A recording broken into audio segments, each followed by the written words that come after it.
أما ديوجانوس فيقول إنه عمل البطالين والعاطل.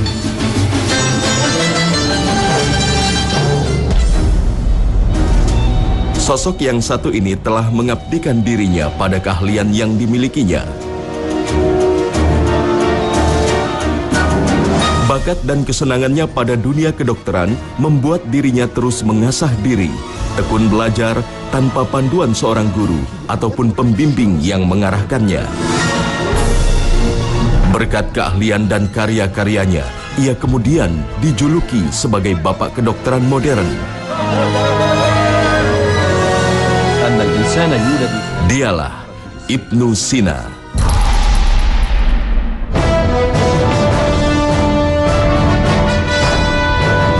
Nama lengkapnya Abu Ali Hussein bin Abdullah bin Sina.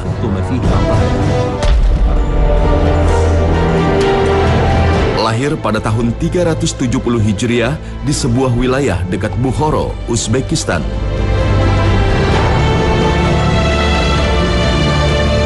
Ayahnya, Abdullah, merupakan sarjana terhormat yang berasal dari Balak, Persia atau Afghanistan saat ini. Seorang gubernur di satu daerah di wilayah kepemimpinan Nuh bin Mansur. Mahlan ya bunay. Assalamualaikum. Waalaikumsalam. Sebagai keluarga terpelajar, Ibnu Sina mendapat dorongan kuat dari lingkungan dan keluarga untuk belajar.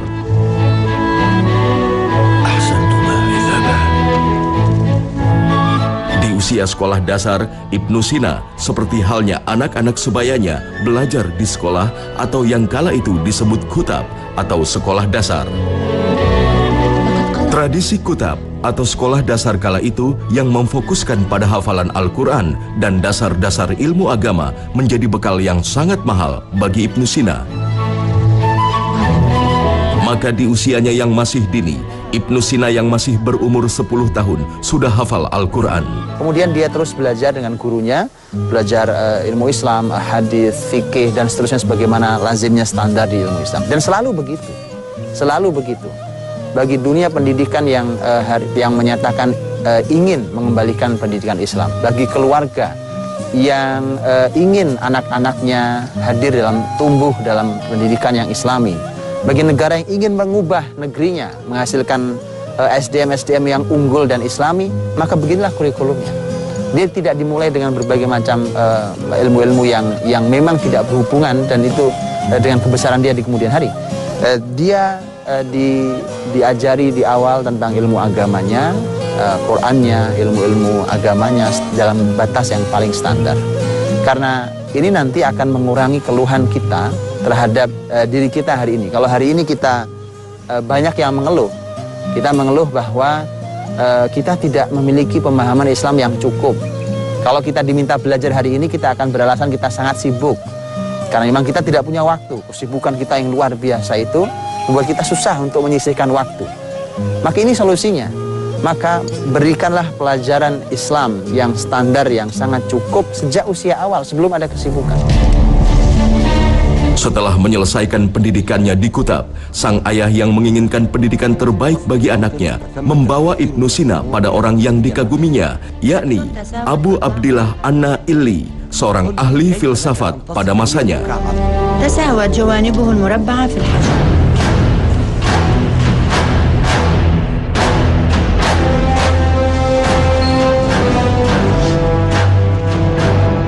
Di usianya yang masih belia, Ibnu Sina sudah menunjukkan kecerdasan yang melampaui anak-anak sebayanya.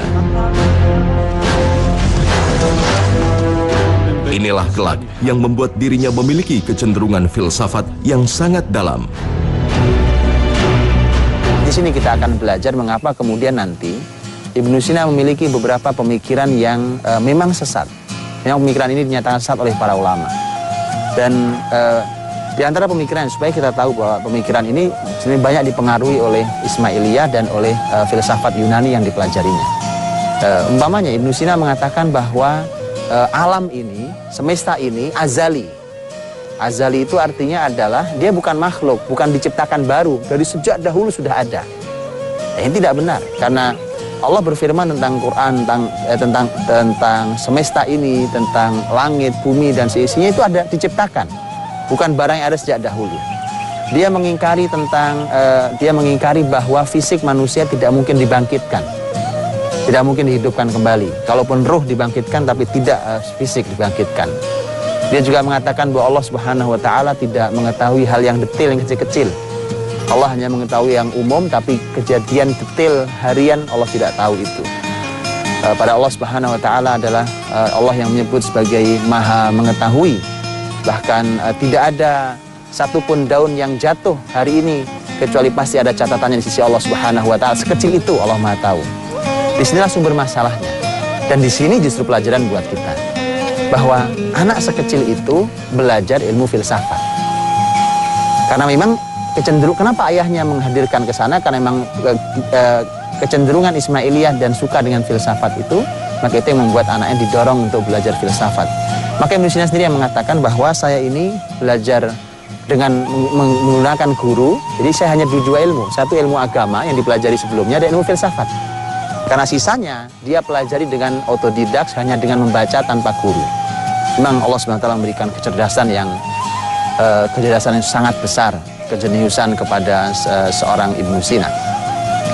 Ibnu Sina belajar buku-buku filsafat Yunani dari sang gurunya. Nah, kemudian setelah itu ketika dia senang dengan ilmu itu, maka kemudian dia mulai belajar sendiri, membaca sendiri buku-buku filsafat Yunani. Yang makanya tidak aneh ketika nanti salah satu karya-karya Ibnu Sina adalah di bidang ilmu filsafat, selain semua bidang ilmu yang dia tulis di berbagai bidang ilmu. Ilmu filsafat adalah ilmu yang cukup besar dia tulis, dan nanti di antara bukunya adalah buku Al-Isyarat, yang itu merupakan buku filsafat dengan kecenderungan pemikiran Aristoteles. Ini di sini kita belajar karena ketika kita membaca satu nasihat yang ditulis oleh ulama besar dari negeri Andalus, di mana beliau adalah pemersatu Andalus atau yang mengembalikan Andalus setelah Andalus terpecah belah pada abad 4 Hijriah, yaitu Imam Abdul Walid Al-Baji. Ketika beliau menuliskan surat nasihat kepada dua putranya yang saat itu masih kecil menjelang usia baliknya, di antara isi suratnya adalah, "Nak, jangan belajar filsafat sekarang. Karena kamu masih kecil, ilmumu masih sedikit, dan imanmu masih lemah.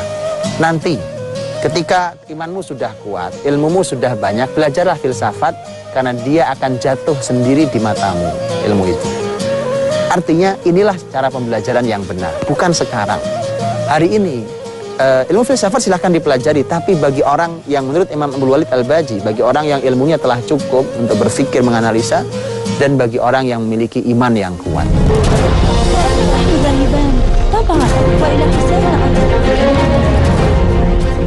Setelah belajar agama dan filsafat yang dipandu oleh seorang guru, di usianya yang ke-16 tahun, Ibnu Sina mempelajari ilmu kedokteran secara otodidak tanpa bimbingan seorang guru.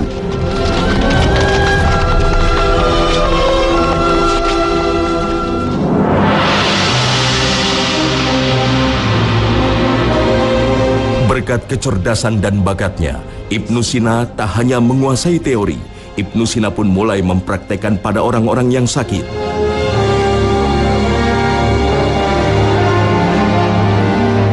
Hasilnya, banyak orang mulai mengenal Ibnu Sina dan mempercayakan pengobatan padanya.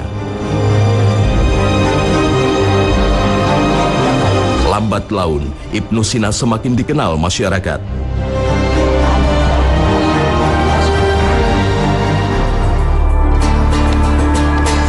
Maka saat penguasa Buhar, Nuh bin Mansur, menderita sakit yang tidak bisa ditangani para tabib masanya.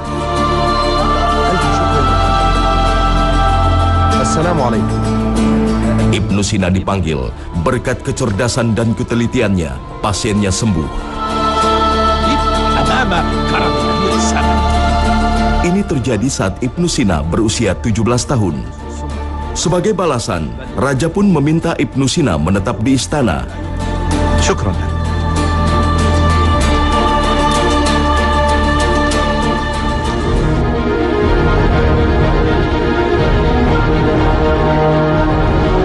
Namun dan Ibnu Sina hanya meminta agar dibukakan akses perpustakaan istana agar dapat membaca buku-buku yang disimpan di perpustakaan raja.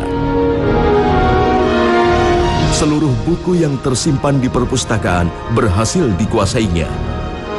Di usianya yang masih muda, sekitar 18 tahun, Ibnu Sina berhasil menguasai berbagai bidang ilmu pengetahuan. Namun bidang kedokteran diakuinya sebagai ilmu yang mudah dipelajari.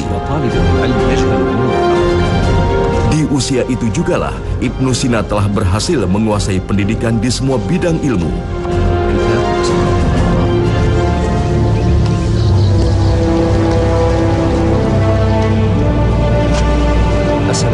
Di usianya yang ke-22 tahun, setelah ayahnya meninggal, Ibnu Sina memutuskan hijrah ke wilayah Jurjan, sebuah kota di dekat Laut Kaspia.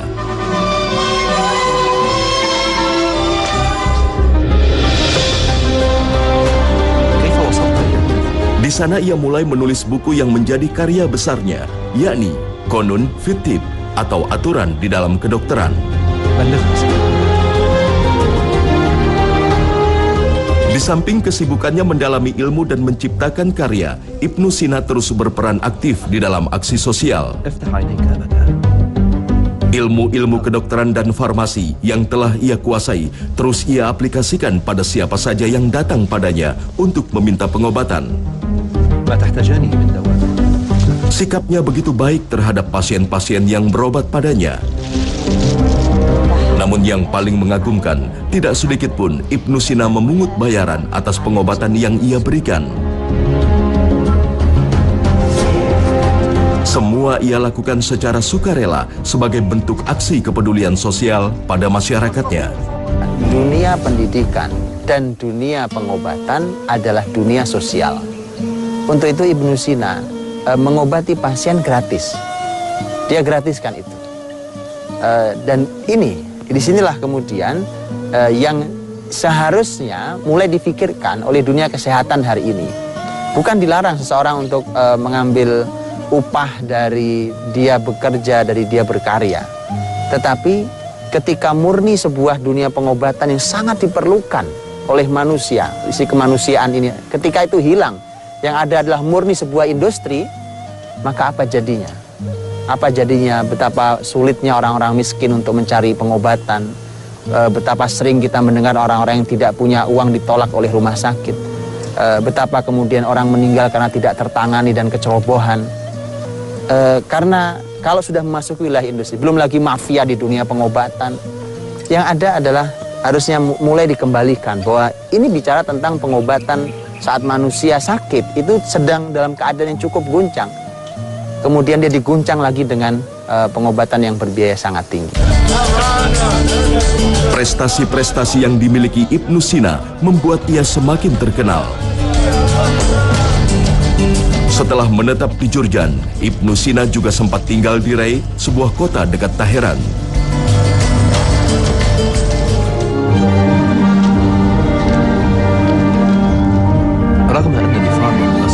Di sana Ibnu Sina sempat bekerja pada Ratu Saidah dan anaknya Majed ad-Daulah.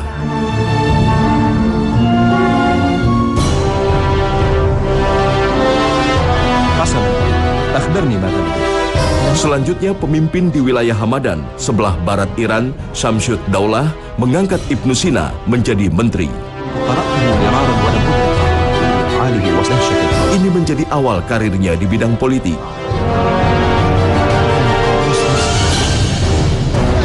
Ibnu Sina menjadi menteri hingga sang raja wafat, dan kondisi politik setelahnya menjadi semakin rumit hingga menyeret Ibnu Sina ke dalam penjara. Pelajaran bahwa seharusnya memang kita harus berhati-hati ketika dunia politik adalah merupakan dunia yang tidak mengikut jalur yang disebut sebagai politik yang islami betul.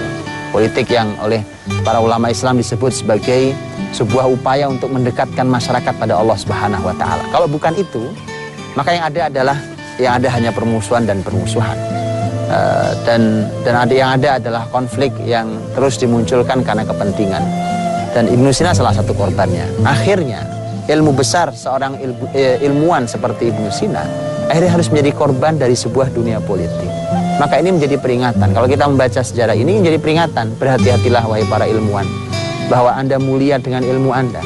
Tetapi ketika kemudian terseret di dalam dunia politik yang kemudian yang hanya ada intrik-intrik politik saja, maka bisa jadi setelah itu habis masa kebesaran itu dan ujungnya adalah jangan-jangan mendapatkan penjara seperti Ibnu Sina. جاءوا يطلبونني.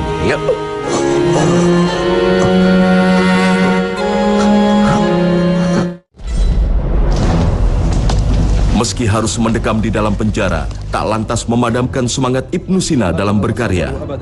Ia aktif menelurkan tulisan-tulisan meski berada di penjara yang gelap. Hingga akhirnya, ia berhasil dilarikan dari penjara oleh penguasa Asfahan. Maka Asfahan pun menjadi kota terakhir bagi Ibnu Sina. Di sana ia mendapatkan perlindungan untuk terus berkarya. Di kota ini, Ibnu Sina merampungkan karya Qanun fit Tibbnya. جاءوا يطلبونني. Menjelang akhir hidupnya, Ibnu Sina menderita sakit lambung kronis. Sebagai seorang dokter paling hebat dengan obat mujarab yang ia ramu, tak jua mampu menyembuhkan penyakitnya.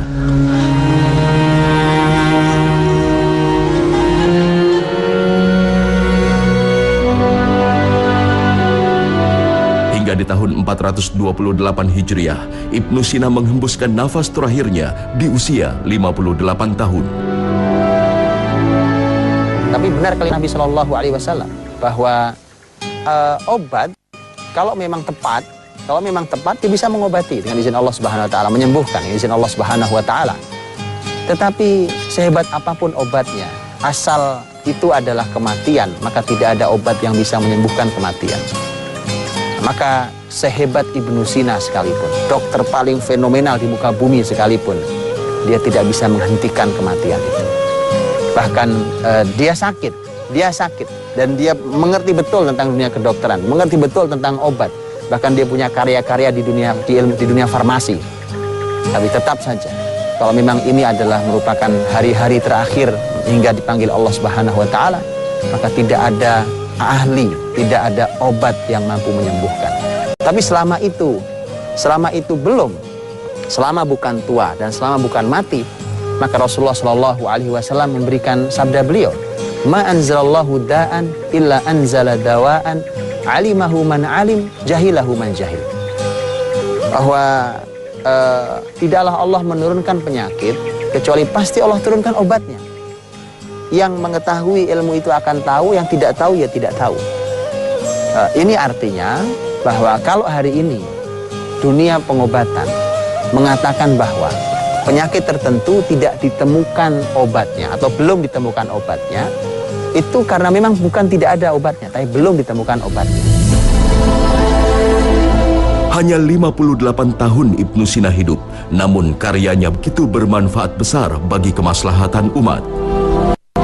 Hingga akhir hidupnya, Ibnu Sina tercatat telah meninggalkan 450 karya di semua bidang ilmu, kedokteran, farmasi, filsafat, psikologi, geologi, astronomi, dan bidang ilmu lainnya. Kitabnya yang paling fenomenal, Qanun fit Tibb, digunakan sebagai buku pedoman utama di Fakultas Kedokteran Eropa hingga abad ke-17 Masehi. Bahkan, saat ini pun kitabnya kembali dihidupkan di beberapa wilayah dan negara.